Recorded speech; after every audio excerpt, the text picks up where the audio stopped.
यह विश्व आत्मा से उत्पन्न है। इस विश्व का उपादान कारण आत्मा ही है। ये जगत आत्मा से भिन्न नहीं है। जैसे तरंग, फेन, बुलबुले आदि में जल होता है, ऊपर से देखने पर वो अलग अलग नजर आते हैं, लेकिन वास्तव में उनके भीतर जल है। उसी प्रकार स्वच्छ चैतन्य भी संपूर्ण विश्व में व्याप्त है। ये जगत चेतन से भिन्न नहीं है। जैसे कल्पित सांप रस्सी से भिन्न नहीं है, इसका रज्जु रूप ही है, वैसे ही यह जगत भी चेतन आत्मा से भिन्न नहीं है। अहो विकल्पितम विश्वम ज्ञानान्मयी भासते रूप्यम शुक्तो फणि रज्जो वारी सूर्य करे यथा। आश्चर्य है, अज्ञान के कारण ये सारा जगत मुझे सत्य प्रतीत होता है। जैसे प्रखर श्वेत में चांदी, रस्सी में सर्प और सूर्य किरणों के कारण मरुस्थल में जल दिखाई पड़ता है, उसी प्रकार ये अज्ञान है। प्रखर श्वेत में चांदी, रज्जु में सर्प, सूर्य किरणों के कारण जल मिथ्या है, असत्य है। इसी प्रकार ये जगत भी असत्य है। राजा जनक अष्टावक्र मुनि से बोले, हे मुनिवर, आपने ज्ञान मार्ग बतलाया है, इसे मैं सहर्ष स्वीकार करता हूँ। जैसे घड़ा मिट्टी से उत्पन्न होता है, अर्थात मिट्टी से बनता है और नष्ट होने पर उसी में मिल जाता है, इसी प्रकार जगत का भी कार्य है। ये प्रकृति से उत्पन्न है और नष्ट होने पर उसी में मिल जाता है। जैसे लहर जल से उत्पन्न होकर जल में ही विलीन हो जाती है, उसका अपना अस्तित्व नहीं रहता। एक बूंद सागर में मिलने पर सागर हो जाती है। यदि कहा जाए कि जो बूंद सागर में मिल गई है, उस बूंद को खोज कर दिखाओ, तो क्या वो बूंद मिलेगी? नहीं, क्योंकि वो बूंद का अस्तित्व समाप्त हो चुका है। जो पृथक बूंद दिखाई पड़ रही थी, उसका अस्तित्व समाप्त होकर वो सागर बन चुकी है। स्वर्ण से उत्पन्न विभिन्न प्रकार के आभूषण,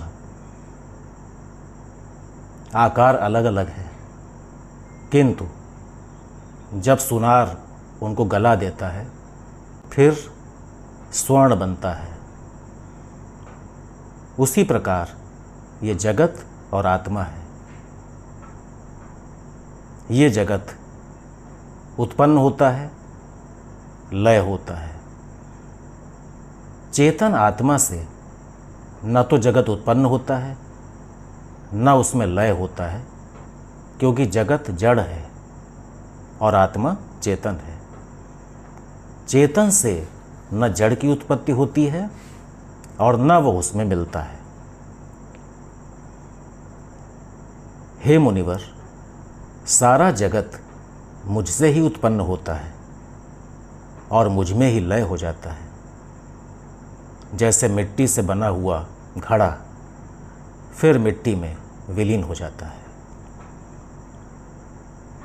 जिस आत्म ब्रह्म से ये सब भूत प्राणी उत्पन्न होते हैं, जिस ब्रह्म की सत्ता पर जीवित रहते हैं, पुनः उसी में लय हो जाते हैं। वो ब्रह्म कौन है? वो ब्रह्म आत्मा ही है। जैसे घट से मिट्टी को निकाल दिया जाए तो क्या बचेगा? किसी आभूषण से स्वर्ण को निकाल दिया जाए तो क्या बचेगा? क्या उस घड़े या उस आभूषण की सत्ता रह जाएगी? नहीं। इसी प्रकार जगत से आत्मा निकल जाने पर कुछ नहीं रह जाता। हे महात्मा, मैं आश्चर्य रूप हूं, क्योंकि सारे जगत का उपादान का कारण होने पर भी मेरा नाश नहीं होता।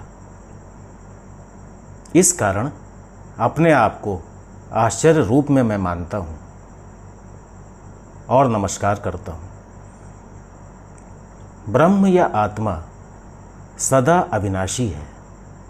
हे गुरुदेव, आत्मा का जो स्वरूप आपने मुझे बताया, इसको जानकर मैं अत्यंत प्रसन्न हूँ। आपने जो मुझे ज्ञान दिया, मैं उसके लिए आपका आभारी हूँ। मेरा प्रणाम स्वीकार करें। बड़ा आश्चर्य रूप हूँ मैं स्वयं को नमस्कार करता हूँ, क्योंकि मैं देहधारी होता हुआ भी अद्वैत हूँ। मैं न कहीं जाने वाला हूँ, न आने वाला। मैं अचल हूँ। ये आत्मा के नाना रूप ही हैं कि कोई सुखी है, कोई दुखी है। वास्तव में देखा जाए तो ना कोई सुखी है, ना कोई दुखी है। स्थूल मन की भावनाएं ही उसे दुखी या सुखी बनाती हैं। आत्मा तो निर्विकार रहता है। उसका एक रूप एक ही तो है। जो इसमें स्थित है वही वास्तव में सुखी है। यदि आप दुखी होते हैं या सुखी होते हैं तो स्वयं से प्रश्न करें, कौन दुखी हो रहा है, कौन सुखी हो रहा है? उत्तर मिलेगा, मैं। अगला प्रश्न करें, मैं कौन हूं? उत्तर मिलेगा, मैं आत्मा हूं। इस प्रकार आत्मा का यह साक्षात रूप जीवन का सत्य है। आत्मनिष्ठ होने के लिए ये प्रश्न हमें बार बार करना होगा। एक ही आत्मा अनेक रूपधारी देह उपाधियों के कारण अनेक प्रतीत होता है। इसी कारण भ्रम से जगत की सत्ता प्रतीत होती है। इस भ्रम को कैसे समाप्त करें? इस भ्रम को केवल आत्मज्ञान के द्वारा ही समाप्त किया जा सकता है। जब आत्मा के स्वरूप का दर्शन होता है, जब ब्रह्म का दर्शन होता है, तो जगत का भ्रम मिट जाता है। ये विश्व आत्मा के प्रतिबिंब का मिथ्या रूप ही है। हे मुनिवर, आपने सत्य उजागर कर दिया है। इस कारण मैं आपका आभारी हूँ। आपके ज्ञान को प्राप्त कर मैं धन्य हो गया हूँ। हे गुरुवर, मैं अपने आश्चर्य रूप को नमस्कार करता हूँ। मेरा यहाँ कुछ भी नहीं है, पर सब कुछ मेरा लगता है। ये कितना बड़ा आश्चर्य है। वाणी और मन का ये कैसा आश्चर्य है। यहाँ एक आत्मा को छोड़कर कोई पदार्थ सत्य नहीं है, सब कुछ मिथ्या है, फिर भी सत्य लगता है। भौतिक माया मन और वाणी की करामात है। चेतन रूप ने सबको छल रखा है।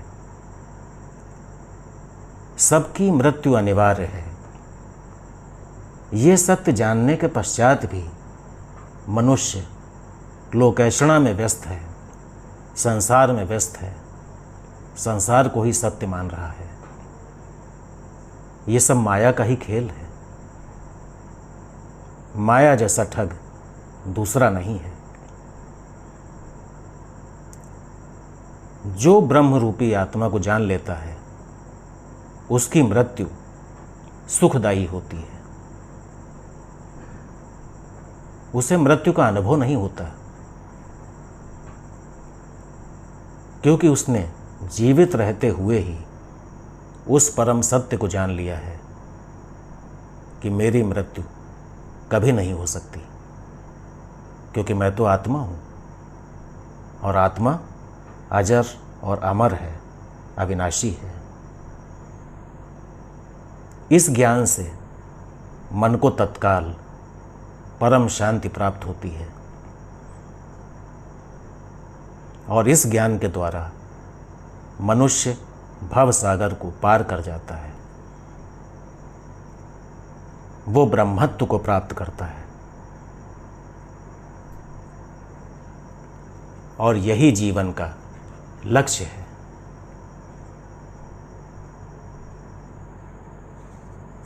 आत्मा निरंजन है, दुख के साथ उसका कोई संबंध नहीं है।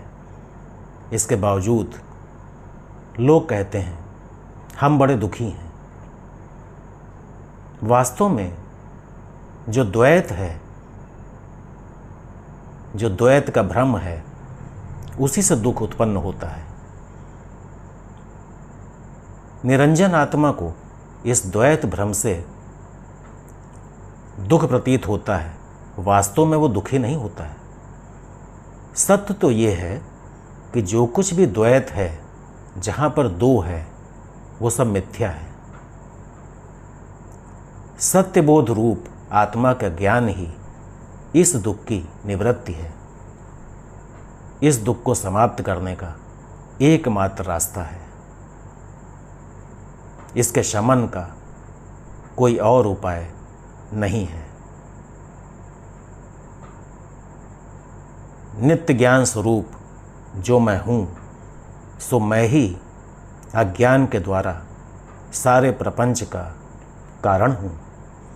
विचार के बिना जो सब मिथ्या प्रपंच हैं, वो सब सत्य के समान प्रतीत होते हैं। जब हम नित्य विचार करते हैं तो उनकी असत्यता दिखाई पड़ती है।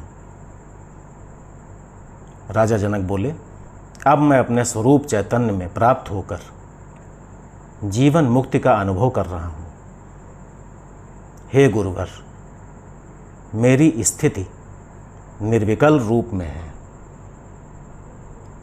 जो भी उत्पत्ति वाला है वो अनित्य है, ये नियम है। मैं का भाव ही सब दुखों का मूल है। जब मैं था तब हरि नहीं, अब हरि है मैं नाही। सब अंधियारा मिट गया जब दीपक देखा माही। इस मैं को समाप्त करते ही ब्रह्म रूपी दीपक हृदय पटल पर प्रकट हो जाता है और मनुष्य के समस्त भ्रम का नाश हो जाता है। वो परम शांति को उपलब्ध हो जाता है, शाश्वत आनंद को प्राप्त होता है। इस मैं के भाव को त्यागना ही जीवन का परम लक्ष्य है।